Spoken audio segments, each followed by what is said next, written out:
একই পাশাপাশি দুইটা লঞ্চ ঘাট দিছে। এই ঘাটটার ভিতরে দেখুন মুন্সিগঞ্জ লঞ্চ ঘাট। এটা এই লঞ্চটায় কি পরিমাণ যাত্রী উঠতেছে, আর এই লঞ্চটায় টোটালি যাত্রী উঠতেছে না। দোনোটা একসাথেই ঘাট দিছে।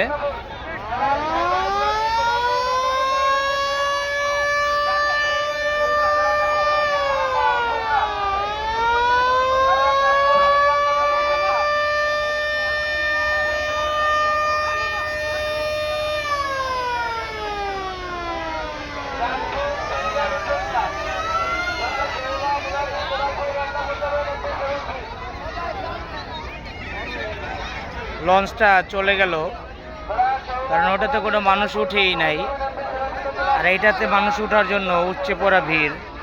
কিন্তু এই লঞ্চে জায়গা নেই। দেখুন আমরা কোথায়।